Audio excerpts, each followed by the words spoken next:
Ah, the Oval Office, a place where the fate of nations is decided. And today it's a stage set for an epic showdown between two crime-busting crusaders. President Donald Trump and El Salvador's own President Nayib Bukele. It's like a superhero team-up movie, minus the capes and with more executive orders. President Bukele, with all the flair one might expect from a leader who turned his country from the murder capital of the world to the safest place in the Western Hemisphere, is here to offer his expertise. He assures President Trump that even the mightiest nation on earth, with its 350 million citizens, could use a little help in the crime-fighting department. That's right, folks. El Salvador's president is here to help liberate America. Because who better to save the land of the free than a tiny Central American nation? It's like asking your Chihuahua to guard Fort Knox. Bukele proudly recounts how El Salvador transformed itself, and Trump, never one to shy away from a bit of flattery, couldn't agree more. The solution? It's simple. Lock up the bad guys. Crime doesn't magically disappear by setting criminals free, Bukele wisely notes. If only someone had thought of this before, like, say, every superhero movie ever. The Trump administration, always on the lookout for innovative ideas, has been coordinating with Bukele on deportation flights.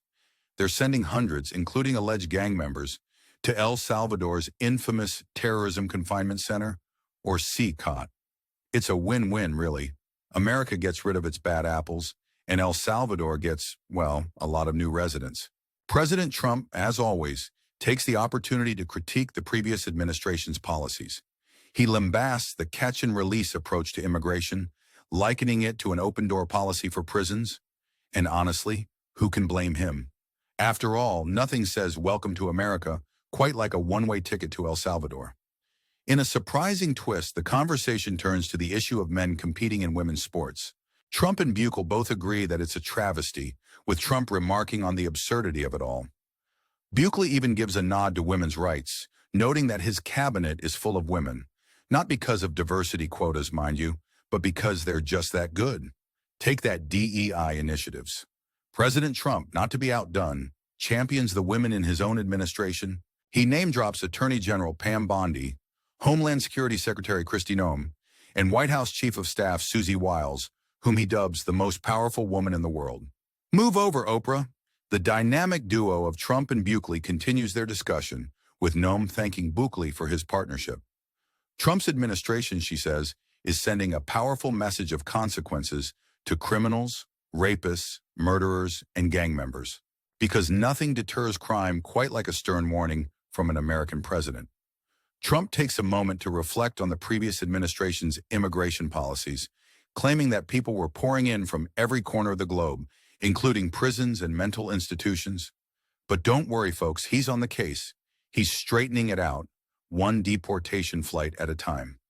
As for how many illegal immigrants Trump plans to send to El Salvador, as many as he can, of course, it's a simple equation.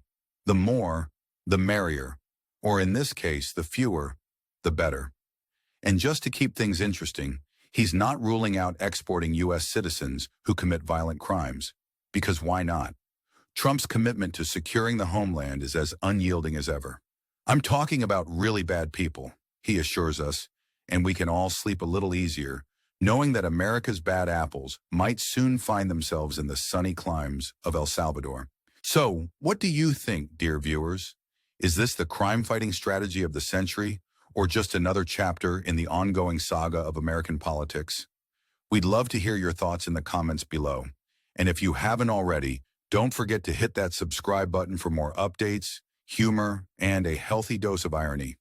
After all, you wouldn't want to miss our next episode of Political Theater, now would you?